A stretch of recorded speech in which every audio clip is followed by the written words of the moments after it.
Tiger বেঁচে আছে আর সে খুব শীঘ্রই ফিরে আসবে। আরেকজন বলল, তোমাকে বলেছিলাম না জনি, এত বেশি বোতল খেও না যে স্মৃতি হারাও। কি সব বাজে কথা বলছো? জনি বলল, আমি বাজে কথা বলছি না, বাজে কথা তুমি বলছো। টাইগার আর দিকপালের তুলনা মানে যেন হুইস্কি আর দেশি মদের তুলনা, মেলে না। আমি বলছি টাইগার বেঁচে আছে আর খুব শীঘ্রই ফিরে আসবে। জনির এই কথা শুনে অভিনবর গা কাঁটা দিয়ে উঠল। সে বুঝতে চাইছিল জনি মদ্যপান অবস্থায় বাজে বলছে নাকি সত্যিই কিছু জানে। যখন অভিনব ওই লোকজনের কথা মন দিয়ে শুনছিল, তখন ওদিকে চাহত তাকে অবলোকনে দেখছিল। চাহত এখন অভিনবর মতো তাদের কথাগুলো শোনা শুরু করেছিল। যখন তাদের কথাগুলো তার কানে পড়া হলো, তখন সে ধীরে ধীরে হাসতে হাসতে বলল, ডেয়ারিং তো দেখো এই লোকগুলোর। ওই লোকরা দিকপালের হোটেলে বসে টাইগারের কথা করছে। হয়তো ওরা মদ্যপানে কথা বলছে, না হলে সত্যি এদের মধ্যে অনেক সাহস আছে। এত কথা বলে চাহাত আবার আরাম করে নিজের কুর্সিতে বসে পড়ল, কিন্তু অভিনব এখনো তাদের কথাই শুনছিল। টাইগার সবার সেরা, ভালোতে তো বটেই, আর বিদেশেও তার মোকাবলা কেউ করতে পারে না। দিকপাল তো কাছে দূর পর্যন্ত নেই। জনি বলল। ওই কথাটা শুনতেই একজন লোক জনের মুখে হাত রাখল এবং বলল, তোমার টাইগারকে নিয়ে যে ভালোবাসা আছে তা তোমার প্রাণ কেড়ে নিতে পারে। দূরে বসে থাকা অভিনব এটা শুনে মুখে হাসি ফুটল।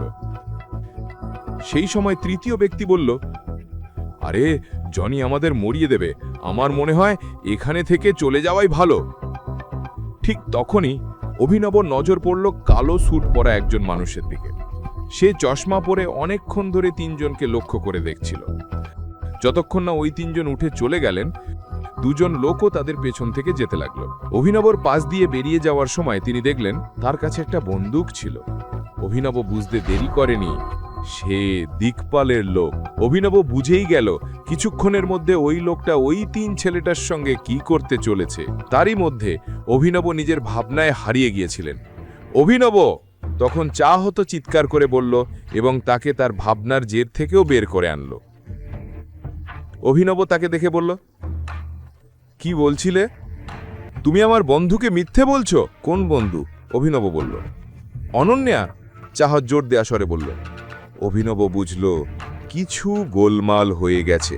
তারপরও কথা সামলাতে চেষ্টা করে বলল, না এমন কিছু নেই, আমি কেন তাকে মিথ্যে বলবো? আর হ্যাঁ চাহাত, আমারও যাওয়ার দরকার, একটা জরুরি মিটিং আছে, আমাকে ওর জন্যই যেতে হবে। তুমি তো জানো আমি অনন্যার স্বামী, বাড়ি পৌঁছাতে যদি একটু দেরি হয়ে যায় ও আমার প্রাণ নেবে। ও তো আমার উপর খুবই সন্দেহপ্রবণ। চাহত বলল, হ্যাঁ সন্দেহ? ও তো তোমাকে পছন্দও করে না, ওর মাথায় তোমার কথাই আসে না। তাহলে কেন ও তোমার ওপর সন্দেহ করতে শুরু করলো? অভিনব জানালেন, হ্যাঁ জানি, তবুও এখনই আমাকে যেতে হবে। কি আমি তোমাকে বাড়ি ছেড়ে দেব? চাহাত মাথা নেড়ে সম্মতি জানালো। তারপরে একটু সংকোচের সঙ্গে উঠে বলল, আমরা আবার কবে দেখা করব? শীঘ্রই। অভিনব কোনো উত্তর দিল না এবং হোটেল থেকে বেরিয়ে চলে এলো। বাইরে এসে দেখল জনি ও তার সঙ্গীরা পেছনের দিকে দৌড়ে যাচ্ছে। অভিনবকে এটা ঠিকঠাক লেগে ওঠেনি। সে চাহাতকে জিজ্ঞেস করল, তোমার বাড়ি কোথায়? অভিনবের চোখ সামনের দিকে ও পিছনের দিকে একসঙ্গে ছিল। চাহাত বলল, এখান থেকেই নেমে দাও, আমাকে যেতে হবে, কাজ আছে, আমি সেখান থেকে বের হয়ে যাব। কিছুক্ষণ পর অন্ধকার নেমে আসার সময় অভিনবর গাড়ি সেই লোকদের কাজ দিয়ে দাঁড়িয়ে গেল যারা একজনকে ঘিরে দাঁড়িয়েছিল। কাছে গিয়ে অভিনব জানতে পারল যে তারা ওই মেয়েটিকে মারছে। থামো, চিৎকার করে অভিনব বলল। তার আওয়াজে সবাই থেমে ফিরে তাকালো।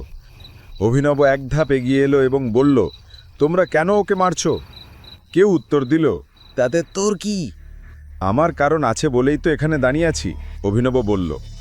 যদি জীবনে দাঁড়িয়ে থাকতে চাও চুপচাপ চলে যাও, নইলে ওর মতোই গোটা জীবন লম্বা করে দেব। একটা হট্টে কাট্টে ছেলে অভিনবকে ঘুরে দেখল এবং বলল। এই শুনে অভিনবের হাসি পেল। সে বলল, আরে এই লাইনটা তো আমি তোদের বলতে যাচ্ছিলাম, তুই আমার লাইন চুরি করলি। এখন তো তুই বেশি মার খাবি। এই কথা তাদের রাগ আরও বাড়িয়ে দিল। তাদের নেতা এগিয়ে এসে বলল, আরে নায়ক হতে চাইছিস? জানি না গুড়গাঁওয়ে এইসব হিরোগুরি কাজে আসে না, চুপচাপ চলে যা, নইলে আমাদের একটা নয় 2 কবর খোঁড়াতে হবে।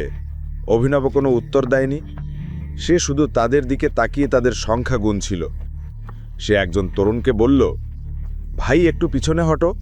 সেই ছেলেটি পিছনে সরে গেল। অবশেষে অভিনব তার গণনা শেষ করে বলল, হ্যাঁ, এখন কবরস্থানকে ফোন করে বলে দাও যে তারা 2 কবর নয় 20টি কবর খুঁড়ে রাখুক। 2 লোক 20 জন মৃতদেহ কবর দেওয়ার জন্য আসছে। এখনই পকেট এফএম অ্যাপ্লিকেশন ডাউনলোড করুন, লিংক বর্ণনায় দেওয়া আছে।